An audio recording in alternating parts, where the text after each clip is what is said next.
진정한 베데스다라는 제목으로 오늘 시간에 말씀 생각하며 은혜를 나누고자 합니다. 오늘 말씀은요, 베데스다 연못에서 벌어진 사건입니다. 38년 된 병자를 고쳐주신 스토리인데, 이 베데스다라고 하는 곳은요, 예수님이 태어나시기 이전에, 예수님 주전 2세기 전에, 2세기에 대제사장이었던 시몬이라는 사람이 주도하에 만들어진 인공 연못입니다.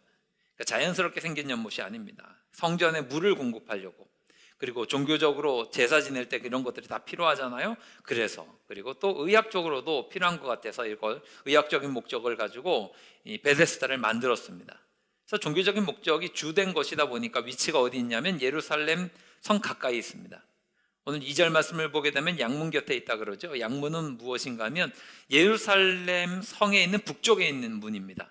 왜 양의 문인가 하면 제사를 지낼 때 양을 끌고 들어가는 희생의 문이 양문입니다. 그래서 양문으로 들어가는 것은 희생 제사를 드리기 위해서 이 제물을 끌고 가는 문, 그래서 이게 양문이거든요. 그러니까 예루살렘과 굉장히 가까운 곳에 위치했다는 것을 우리는 알게 되죠. 이 베데스다라고 하는 말도 여러분 기억하실 필요가 있습니다. 그러니까 상식적으로 아시면 좋을 텐데요. 이 히브리어잖아요. 베데스다는 뭔가 하면 벳과 에스다가 합쳐진 말입니다. 그래서 베데스다입니다. 벳이라고 하는 헬라어의 뜻은 집입니다. 그래서 베델 하면 뭐예요? 하나님의 집입니다. 엘이 하나님이시니까 베델이 하나님의 집이에요. 그러면 벳 에스다는 뭐예요? 에스다의 집이겠죠. 에스다는 무슨 뜻이에요? 은혜라고 하는 뜻입니다. 그러니까 은혜, 자비, 긍휼 이런 뜻을 가지고 있는 게 에스다거든요. 그러니까 베데스다는 무슨 뜻입니까? 은혜의 집입니다. 자비와 긍휼의 집이 이 베데스다입니다. 이 베데스다에 신비로운 전설 하나가 있지요. 언젠지는 모르겠지만 가끔 천사가 내려와서 물을 움직이게 하는 거예요. 그래서 누구든지 먼저 들어가면 병이 어떻게 돼요? 타났습니다. 그래서 병자들이 굉장히 많이 모여 있는 곳이 베데스다입니다.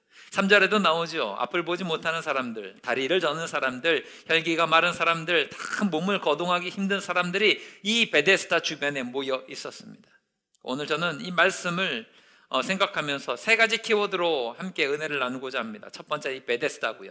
두 번째는 38년 된 병자, 세 번째는 예수님인데 하나하나 생각하면서 우리가 믿음의 길 걸어갈 때 어떤 모습으로 주님을 바라보고 나아가야 되는지를 생각해 보려고 합니다. 첫 번째는요, 베데스다예요. 이름의 뜻을 이미 말씀드렸죠. 은혜의 집입니다. 은혜의 집은 뭐가 넘쳐야 됩니까? 은혜의 집은 뭐가 넘쳐야 되죠? 은혜가 넘쳐야죠. 그죠? 이게 다 당연한 이야기입니다. 은혜의 집은 당연히 은혜가 넘쳐야 돼요. 밥집 가면 여러분 뭐 합니까? 밥 먹잖아요. 그죠? 밥집엔 뭐가 넘쳐야 되죠? 밥이 넘쳐야 됩니다. 노래방엔 뭐가 넘쳐야 됩니까? 다 그런 겁니다. 은혜의 집은 뭐가 넘쳐야죠? 은혜가 넘치는 게 옳습니다. 그런데 여러분, 이 전설에 의해서 이루어지고 있는 이 베데스다 주변에서 벌어지고 있는 분위기를 잘 생각해 보십시오. 여기에서 벌어지고 있는 것은 이 분위기는 은혜, 자비 이런 것과는 전혀 상관이 없습니다. 선착순입니다. 왜냐하면 천사가 내려와서 물이 움직이게 될 때 가장 먼저 들어간 사람이 병을 고침받기 때문에 그렇습니다. 은혜의 집인데 이곳을 지배하고 있는 원리는 세상에서 이야기하는 그 선착순입니다. 1등만 고침받아요. 그러니까 연못 주변은 은혜의 집인데 은혜가 넘쳤을까요? 아니에요. 항상 긴장감이 감돕니다. 왜냐하면 언제 물이 움직일지 알아요? 몰라요? 모릅니다. 언제 천사가 내려와서 물을 움직이게 될지 몰라요. 이게 진실이든 진실이든 그렇지 않든 간에 물이 움직이는 그 순간 가장 먼저 들어가야 되니까 사람들은 항상 뭐만 주목하고 있을까요? 연못이 움직일까 안 움직일까 주목하면서 동시에 나보다 누가 빨리 들어가면 돼요? 안 돼요? 안 돼요. 그러니까 팽팽한 경쟁 의식이 이 베데스다 주변을 감싸고 있었습니다. 그러니까 이게 굉장히 긴장되어 있는 자리라고 하는 거죠. 무조건이에요. 저 사람보다 내가 먼저 들어가야 되니까. 그러니까 이 베데스다를 지배하고 있는 두 가지 잘못된 모습이 있는데, 첫 번째는 다른 사람의 약점이 나에게는 유익이에요. 이게 베데스다의 분위기입니다. 왜냐하면 저 사람이 잘못되고 저 사람이 넘어져야 내가 잘 되는 거예요. 저 사람이 쓰러져야 내가 고침받는 거예요. 저 사람을 딛고 서야 내가 잘 되는 거예요. 이게 베데스다의 분위기입니다. 두 번째는 뭔가 하면 남 탓하는 모습이 있습니다. 내가 여전히 베데스다에서 오랫동안 있으면서 병에 시달리는 건 누구 때문이에요? 나보다 먼저 들어가는 저놈 때문인 거예요. 나는 병을 고침받아야 되는데 지금 내가 이렇게 여전히 병에 시달리고 있는 것은 나보다 먼저 뛰어갈 수 있는 저 사람, 나보다 여건이 좀 좋아 보이는 저 사람 때문입니다. 그러다 보니까 항상 그 마음 가운데 뭐가 있어요? 누구 때문에 뭐가 안 되는 거예요. 누구 때문에 내가 이렇게 괴로움을 당하고 있는 거예요. 그러다 보니 은혜의 집은 은혜의 집인데 이게 말만 은혜의 집이지 정죄가 그냥 가득 채워져 있고 비난이 난무하는 자리가 이 베데스다 은혜의 집입니다. 이게 베데스다의 모습이라고 하는 거죠. 마치 세상과 똑같지 않습니까? 세상이 그렇잖아요. 여러분 회사 생활 하시다 보면 저 사람이 무너져야 내가 올라가는 이런 이상한 악한 구조들이 있는 것을 아시죠? 저 사람이 잘못되면 오히려 내게 기회가 생긴다라고 하는 생각들이 회사 직장 생활 하시는 분들에게는 굉장히 많이 팽배해 있는 것을 여러분 아실 겁니다. 개인 사업을 하시거나 장사하시는 분들도 마찬가지 아닙니까? 옆집이 망해야 내가 잘 된다 생각하지 않습니까? 옆집이 좀 어려우면 내가 그나마 그 기회를 잡을 수 있는, 기회를 얻을 수 있는 것들이 많다 보니까 그런 생각들이 우리의 마음 가운데 은근슬쩍 자리 잡고 있어요. 학교에서 우리 학생들 오늘 찬양인도 너무 잘하고 헌신했는데 학교도 마찬가지잖아요. 학교는 내신 성적으로 학생들을 평가를 합니다. 내신 성적이 뭐예요? 옆 친구가 잘 못해야 내가 그걸 딛고서 올라가는 거예요. 내가 등급이 올라가는 거예요. 친구들이 못하면 못하고 나는 그래도 평균을 유지하고 있는데 친구들이 못하면 내 성적은 자연스럽게 올라가고 있는 게 이 내신이거든요. 내가 안 되는 것은 다른 사람 탓인 거예요. 세상 탓인 거예요. 환경 탓인 거예요. 여기에 빠지다 보면 내가 안 되는 그 순간에는 자기 연민에 빠져버립니다. 그러다 보니 여러분 보십시오. 이 베데스다는 이름만 은혜의 집이지 실상은 그렇지 못해요. 문제는 세상은 그렇다 칩시다. 교회가 그럴 수 있을 수도 있겠다는 생각이 듭니다. 이런 현상들이 교회 안에, 이런 현상들이 성도의 마음 가운데 나타날 때 이게 문제가 되는 거예요. 여러분 보십시오. 교회에서 이루어지는 것은요, 좋은 이름 다 갖다 붙입니다. 교회는 사랑의 공동체예요. 할렐루야. 믿으십니까? 예. 교회는 그리스도인들은 그리스도를 닮아가는 사람들이에요. 맞죠? 맞아요. 우리는 교회에서 하는 모든 것들을 헌신이라고 이야기합니다. 그리고 모든 것들 좋은 이름 다 갖다 붙입니다. 그런데 여러분, 신앙의 본질은요, 이름에 있지 않음을 기억하십시오. 아무리 베데스다 하더라도 그 안에 에스다가 없어요. 은혜의 집 하는데 은혜가 없어요. 그러면 거기는 진정한 은혜의 집이 아니에요. 진정한 베데스가 아닌 거죠. 여러분, 우리가 교회로 모였습니다. 거룩한 모임입니다. 성도입니다. 그러면 이런 이름을 가지고 있으면 이름에 걸맞는 모습을 반드시 가지셔야 되는 줄 믿으시기 바랍니다. 우리는 거룩한 교회라고 이야기합니다. 거룩한 성도라고 이야기합니다. 히브리어로 거룩이라고 하는 말은 카도시입니다. 카도시의 뜻은 구별된다라고 하는 말이거든요. 하나님이 우리 하나님은 거룩하신 분이죠. 왜 그렇습니까? 우리와 구별되시는 분이시기 때문에 그래요. 거룩은요, 항상 그렇습니다. 구별되는 모습이 있어야 이것이 거룩입니다. 그런데 거룩한 성도, 이 말이 성도에 그냥 거룩이란 말이 다 들어가 있지만 이름은 그렇게 가지고 있는데 내가 세상과 구별되지 않아요. 내가 믿지 않는 사람들과 구별되지 않아요. 그러면 그것은 이름만 성도인 것이지 진짜 성도는 아닌 거죠. 교회도 마찬가지입니다. 거룩한 교회입니다. 거룩한 주님의 피값으로 사신 교회다라고 이야기하는데 교회가 움직여지는 모든 것들이 세상과 별반 다르지 않다고 한다면 그것은 이름만 좋을 뿐이지 실상 내용은 베데스다와 지금 우리가 읽고 있는 베데스다와 전혀 다르지 않다라고 하는 것입니다. 여러분, 이 구조는요, 절대 행복해질 수 없어요. 절대로 복되지 않습니다. 왜냐하면 1등 빼고는 다 불행하기 때문에 그래요. 그 1등의 반열에 올라가는 사람들은 너무 좋고 너무나 행복하고 너무나 기쁜 일이겠지만 나머지들은 또 다른 실망과 좌절 가운데 쓰러질 수밖에 없다라고 하는 거죠. 이 베데스다에 천사가 내려오는지 안 내려오는지 저는 잘 모르겠지만 실제로 이 전설이 맞다고 치더라도 절대로 행복할 수가 없습니다. 그런데 지금 베데스다 주변에는 이 베데스다를 인생의 답이라고 여기면서 베데스다를 쳐다보고 있는 헛된 욕망으로 가득 찬 수많은 사람들이 있었다라고 하는 것입니다. 안타까운 거죠. 여러분, 베데스다에 여러분이 병 고치기 위해서 모여있는 사람이라고 생각해 보겠습니다. 자, 그러면 베데스다에 만약에 천사가 내려왔어요. 가장 먼저 들어갈 수 있는 사람은 누구일까요? 중증 환자일까요? 경증 환자일까요? 그렇죠. 허리병 걸린 사람일까요? 무좀 걸린 사람일까요? 그렇죠. 악성 무좀 걸린 사람이 가장 빨리 들어갑니다.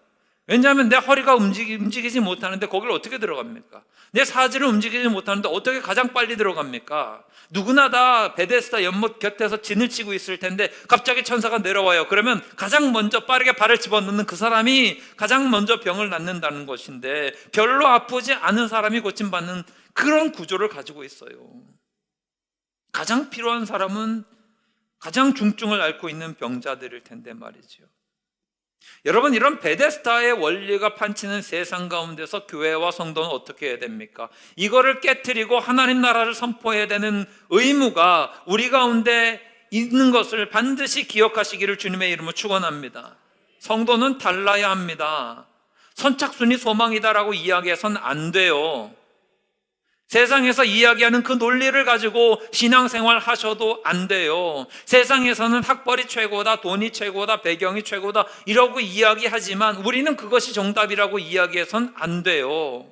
이후에 다시 한번 살펴보겠지만 우리의 인생의 소망은 예수님이신 줄 기억하시기를 바랍니다. 우리 안에는 이 믿음의 고백이 있어야 됩니다. 자칫 잘못하면요, 우리는 베데스다 연못가에 앉아있는 헛된 욕망에 빠져있는 그 사람들과 별반 다르지 않게 신앙생활할 수도 있습니다. 이걸 경고로 받으셔야 됩니다. 주로 우리가 신앙생활하면서 은혜 받고 도전받는 것들, 은혜의 방편 중에 하나가 간증이라고 하는 거죠. 여러분, 우리가 자주 듣게 되는 간증은요, 대개 이런 유일 가능성이 굉장히 높은데, 하나님을 잘 믿고 하나님을 의지했더니 베데스다 연못에 빨리 들어갈 수 있도록 하나님이 도와주셨습니다, 이래요. 하나님을 믿고 의지했더니 내가 빠르게 베데스다 연못에 들어가서 내 병이 다 나았습니다. 그럼 주변에 있는 다른 사람들은 어떻게 하는 거죠? 이걸 생각을 못 하는 거예요. 이기적인 욕망으로 말미암아 주변을 돌아보지 않아요. 이기적인 욕망에 빠져서 회개하는 모습 하나 없어요. 내 인생이 변화되고 내 심령이 변화되고 내 삶의 모습이 변화되게 해주십시오. 이걸 기도하며 나아가야 되는데, 주님 앞에 우리는 오로지 하나, 주님 물이 움직일 때 가장 빨리 들어가는 자가 내가 되게 해주십시오. 안 됩니다, 여러분. 주님의 뜻, 우리를 향하신 주님의 뜻이 무엇인지를 기억하셔야 돼요. 주님은 이것이 정답이 아님을 분명히 오늘 말씀 속에서 알려주고 있어요. 만약에 이게 정답이라면요, 예수님께서 이 베데스다 연못에 오셔서 38년 된 병자를 만나셨어요. 그러면 이 연못에 가장 먼저 들어가는 것이 정말로 주님이 원하시는 정답이라고 한다면 이 38년 된 병자 데리고 와요. 그리고 야, 천사 내려와, 물 움직여, 휙 던져버리는 거죠. 예수님이 하실 수 있잖아요, 그죠? 천사 내려와, 물 움직여, 그 다음에 38년 된 병자를 던져요. 그럼 병이 났어요. 야, 제가 났습니다, 이럴 거 아닙니까? 그런데 예수님은 그렇게 고치지 않으셨어요. 예수님이 고치신 방법이 다르다라고 하는 것은 이것이 정답이 아니라 예수님이 하시고자 하는 것, 그것이 정답이 무엇임을 알려주시는 것이 오늘 말씀에 다 담겨져 있다라고 하는 것입니다. 여러분, 세상의 원리로, 세상의 논리로 우리가 신앙생활 하지 맙시다. 저는 여러분들이 다 잘 되셨으면 좋겠어요. 정말로 그래요. 저는 우리 교회 성도님들이 병으로부터 자유함을 얻으셨으면 좋겠습니다. 아멘 좀 크게 하세요. 다 부자 되셨으면 좋겠습니다. 여러분 가정이 행복했으면 좋겠습니다. 여러분 자녀손들이 다 형통하기를 바랍니다. 그런데 그것이 전부가 되어서는 안 돼요. 여기서 가장 크게 아멘 하세요. 예. 그것이 전부가 되어서는 안 됩니다. 때로는 우리가 예수 믿으면서 세상에서 못 나갈 수도 있습니다. 때로는 궁핍할 수도 있습니다. 때로는 병들 수가 있습니다. 하지만 하나님의 뜻 가운데 있다면, 내가 하나님이 원하시는 그 믿음의 삶 가운데 있다면 하나님은 선하게 변화시켜 주시고 우리를 복되게 만들어 주실 분이라는 것을 믿는 저와 여러분들의 믿음의 고백이 되기를 바랍니다. 하나님 나라의 질서가 무너져버린 세상을 닮아가지 맙시다. 적어도 우리 교회는 그래야 되고 여러분들은 그러했으면 좋겠습니다. 세상에서 대접 못 받는 사람들이 우리 교회에서는 더 대접받고 사랑받을 수 있기를 바랍니다. 세상에서 가장 빨리 그 베데스다에 들어가지 못하는 사람들, 그들이 우리도 마찬가지로 그 가장 먼저 들어가지 못하지만 서로를 사랑하고 서로를 보듬어주고 믿음과 말씀으로 서로를 세워줄 수 있는 아름다운 모습이 있게 되기를 바랍니다. 마태복음 6장 33절에 예수님께서 이르신 이 말씀이 우리 가운데 가장 좋은 기준으로 세워졌으면 좋겠어요. 함께 읽겠습니다. 시작. 그런즉 너희는 먼저 그의 나라와 그의 의를 구하라. 그리하면 이 모든 것을 아멘. 우리는 예수 믿는 사람들이에요. 하나님의 나라와 하나님의 의를 구하면서 이 세상 가운데 주의 복음에 선한 영향을 끼치며 많은 영혼들을 주께로 인도할 수 있는 저와 여러분들 다 될 수 있기를 주님의 이름으로 축원합니다. 혹시라도 여러분 마음 가운데 욕망으로 점철된 것들이 있습니까? 오늘 시간에 좀 내려놓으셨으면 좋겠어요. 두 번째 키워드는 38년 된 병자인데, 저는 이 38년 된 병자를 생각하면서 이런 질문이 듭니다. 정말로 이 사람은 아픈 사람일까? 도대체 이 사람은 어떤 병을 가지고 있길래 38년 동안 아프면서도 죽지 않는 삶을 지금 살고 있을까? 여러분 생각해 보십시오. 지금 말씀의 배경은 2000년 전입니다. 제가 검색해서 알아보니까 2000년 당시에 2000년 전에 팔레스타인 지역의 사람들의 평균 수명은 48세였습니다. 무슨 얘기인가 하면 건강하게 살아도 48살입니다. 50 정도 되면요 오래 사는 거예요. 60 정도 되시면요 굉장한 삶을 살았다고 평가되는 그런 시기였습니다. 지금 이 사람은 환자예요. 몇 년 동안 병을 앓고 있어요? 38년이에요. 38년 동안 병을 앓고 있었다 하니까 웬만한 사람들의 평생입니다. 그냥 당시 사람들의 어른이라 불리는, 이제 나이를 지긋하게 먹었다라고 하는 불리는 사람들의 평생의 시간입니다. 만약에 이 사람이 10살부터 아팠으면 지금 48살입니다.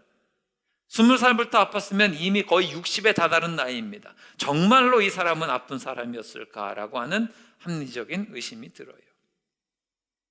근데 오랜 투병 생활 때문인지 몰라도 이 사람은요 몸도 병들었을 텐데 더 심각한 건 마음의 병이 있어요. 6절 말씀을 보게 되면 예수님이 물어보세요. 네가 낫고자 하느냐?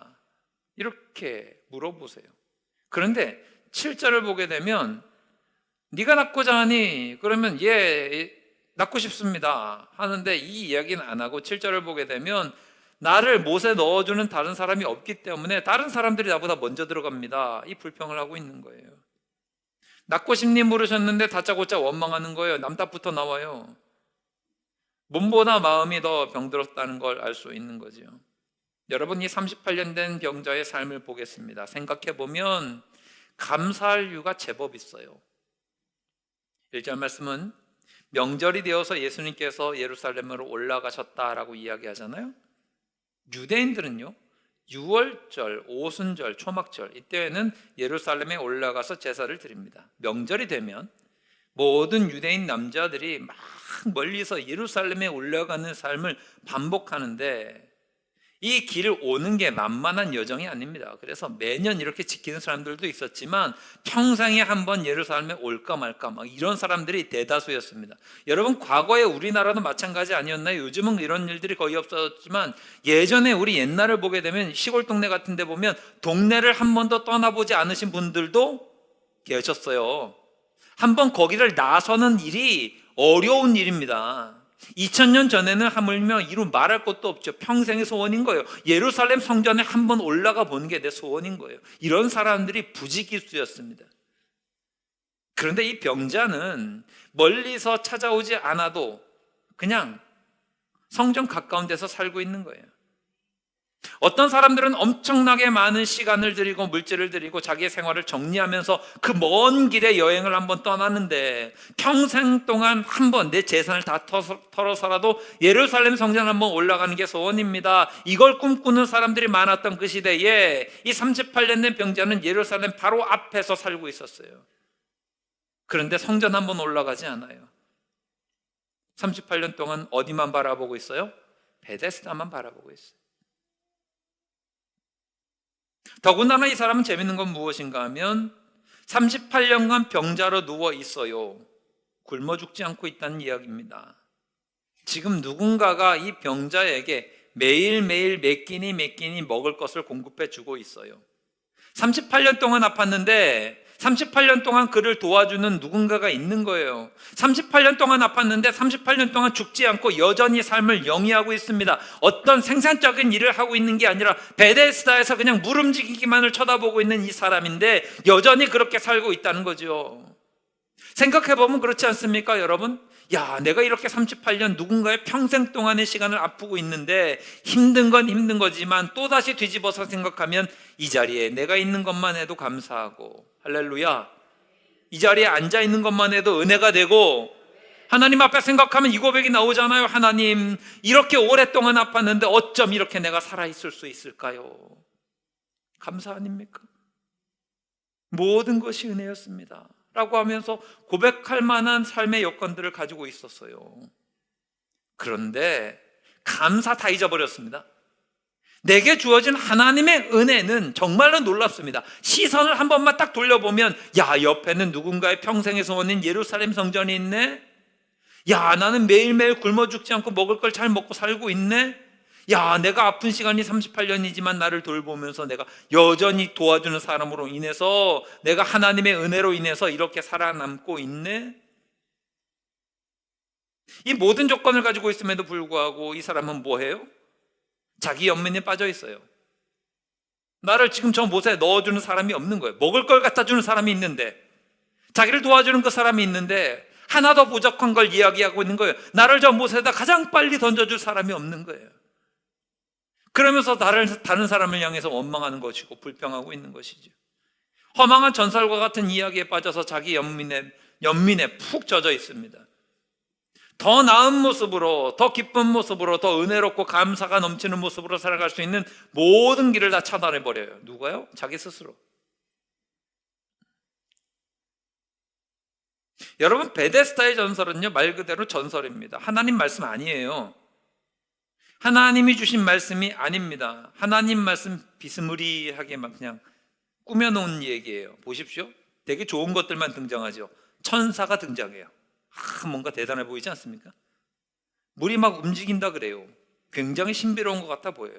심지어는 어떤 질병도 다 치유한다 그러니까 굉장히 능력이 있어 보여요. 신비롭고 영적이고 능력이 있어 보여요. 그러다 보니 이게 하나님의 말씀인지 아닌지 관심이 없어요. 하나님의 뜻인지 아닌지 관심이 없어요. 그냥 내가 믿고 싶어 하는 거예요. 이 38년 된 병자의 발목을 잡고 있는 것은 하나님의 말씀이 아니라 자기가 믿고 싶어 하는 거예요. 혹시 우리는 이렇지 않습니까? 하나님의 말씀은 명확한데, 하나님의 뜻은 명확한데 근거 없는 내 생각과 내 욕망과 내 이기심에 갇혀서 정말로 따라야 될 하나님의 말씀은 따르지 못하고 엉뚱한 것에 발목 잡혀 있는 것은 아닙니까? 돌아보셔야 돼요. 우리가 믿음의 길 걸어갈 때 하나님 앞에 감사드릴 일들이 얼마나 많은데, 하나님의 은혜로 사는 것들이 얼마나 많은데 헛된 욕망과 자기 연민에 사로잡혀서 늘 원망하고 늘 불평하고 내게 없는 것만, 내게 부족한 것만 가지고서 하나님을 향해서 툴툴거리는 신앙생활을 하고 있는 것은 아닌지 돌아볼 필요가 있습니다. 헛된 고집에, 헛된 욕망에 사로잡혀서 정작 내가 변화되어야 될 모습은 변화되지 못하고 욕망에 사로잡힌 엉뚱한 신앙생활을 하고 있는 것은 아닌지 돌아보실 필요가 있습니다. 여러분, 저는 여러분들이 예수 믿으면서 더 아름답게 변화될 수 있는 성도가 되시기를 바랍니다. 여러분, 예수 믿은 횟수만큼 여러분의 성품이 아름다워지셨으면 좋겠어요. 할렐루야. 여러분의 마음 가운데 기쁨과 평강과 감사가 넘쳐나기를 바랍니다. 예수 믿으면서 그렇게 되셔야 돼요. 목사님, 저는 혈액형이 이 혈액형이라 저는 그 성격 그게 안 돼요. 말도 안 되는 이야기를 하고 계시는 겁니다, 여러분. 무슨 그 혈액형을 결정하는 게 무슨 단백질 같은 건데 그거에 의해서 여러분 성격이 이랬다 저랬다 하는 이상한 이야기 믿지 마십시오. 요즘에는 MBTI 이런 거 하잖아요. 여러분 해보셨습니까? 저는 뭐 관심도 없고 잘 모르는데 성격을 파악하는데 도움이 된다 그러는데, 저도 이게 좀 위험한 건 뭔가 하면 MBTI에 저는 이거래요 하면서 제 성격은 원래 이래서 이렇게 안 돼요 하시는, 안 됩니다. 저는 배움이 없어서 고집이 세서 안 됩니다. 안 됩니다. 자기 스스로 만들어 놓은 이상한 베데스다 같은 거에 사로잡혀서 변화되려고 애쓰진 않고 자꾸 변명거리만 찾아내고 있지는 않습니까? 여러분, 예수 믿으면서 우리 변화되어야 됩니다. 할렐루야. 우리가 더 사랑할 줄 알아야 됩니다. 할렐루야. 품어줄 줄 알아야 됩니다. 할렐루야. 섬길 줄 알아야 됩니다. 예수 믿으면서 점점 그렇게 되어야 합니다. 그렇게 되지 못하는 우리의 모습이 혹시 이 38년 된 병자의 모습은 아닌지 생각해 보셔야 되는 거예요. 오늘 이 38년 된 병자를 우리가 이 사람 참 어리석고 이 사람은 감사도 모르고 이 사람은 은혜도 모른다 라고 이야기할 수 있어도, 행여라도 그 사람의 모습이 우리의 모습은 아닌지도 한번 체크해 보셔야 되지 않겠습니까? 우리는 너무나 이기적이진 않습니까? 내 마음에 작은 생색이만 일어나도 이를 부득부득 깔면서 그 사람을 용서를 못해. 내게 어떻게 이런 일이 일어날 수 있어? 내가 작은 손해를 잠깐 보는데 내가 이런 작은 손해를 볼 수 없지, 어떻게 내게 이런 일이 있을 수 있어? 라고 하면서 그냥 마음 가운데서는 믿지 않는 자들과 똑같은 행태를 보이면서 실제로 말씀을 읽으면 그래 사랑해야지 말은 그렇게 많이 합니다. 저는 이런 고착되어 있는 신앙생활 말고 싱싱한 생명력을 가지고 변화될 수 있는, 정말로 주를 믿는 믿음의 백성들 다 되실 수 있기를 주님의 이름으로 축원합니다. 말씀을 따르십시오. 다른 것들이 기준되어서는 안 됩니다.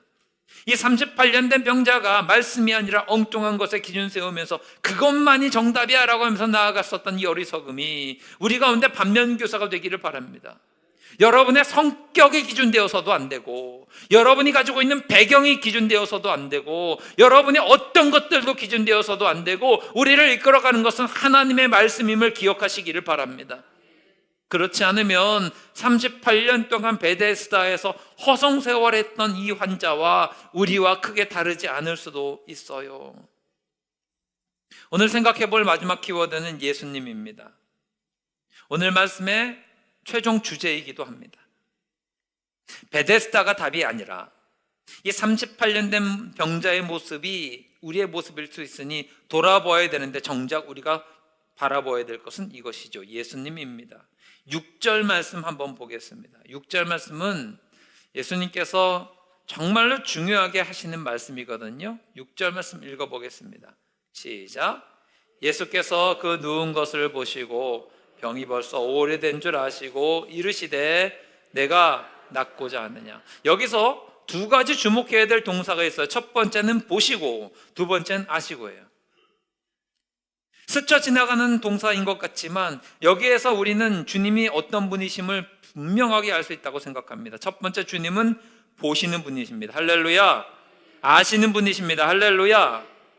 여러분, 우리가 고난당할 때 나타나는 특징 중에 하나는 뭔가 하면, 하나님은 나를 외면했어 라고 하는 생각이 듭니다.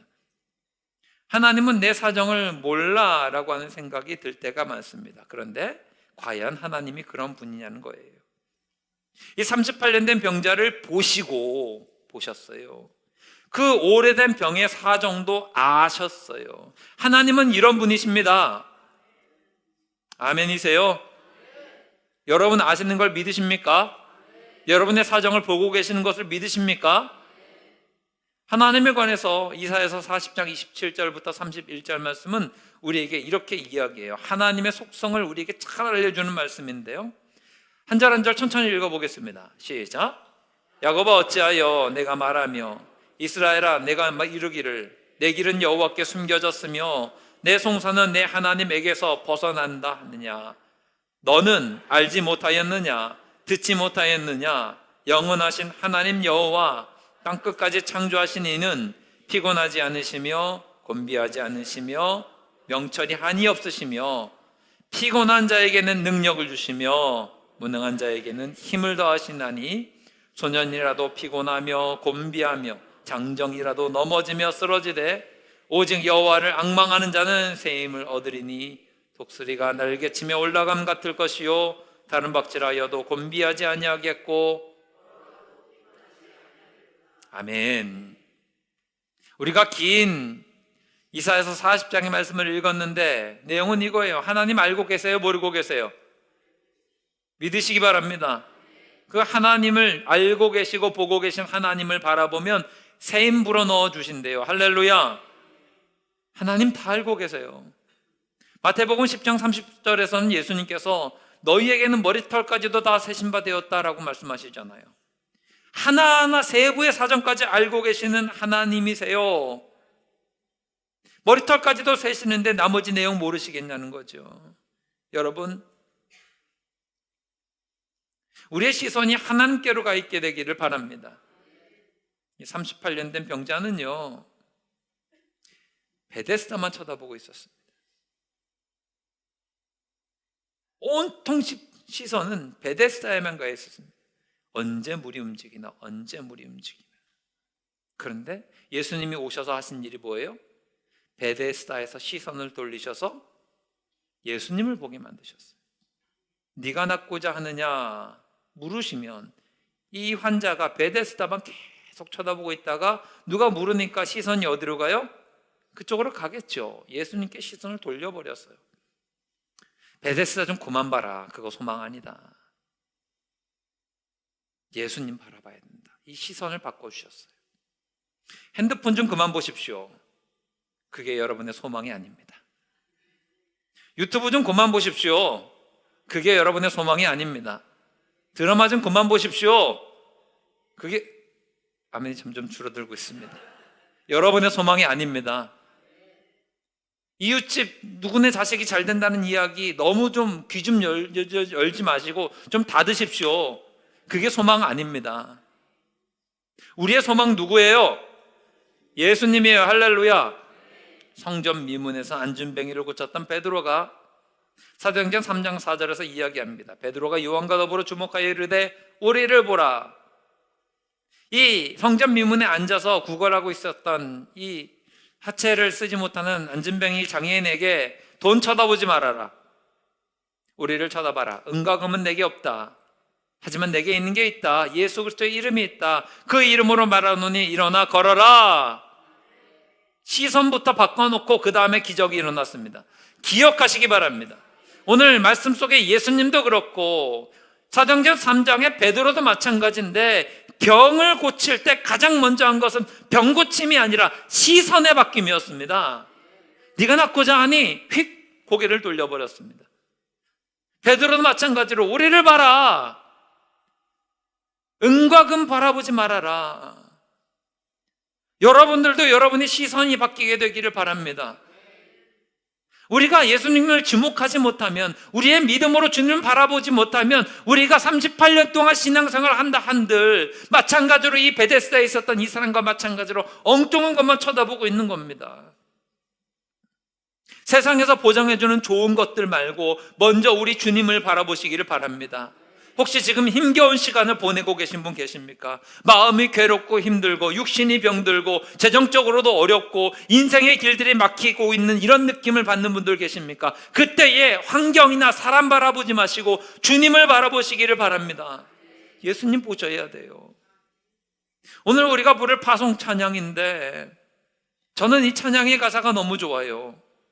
괴로울 때 뭐 해야 돼요? 주님의 얼굴 봐야 돼요. 평화의 주님을 바라보래요. 눈을 들어서 주님을 보래요. 모든 염려 주께 맡기고 슬플 때면 오히려 더 주님을 보래요.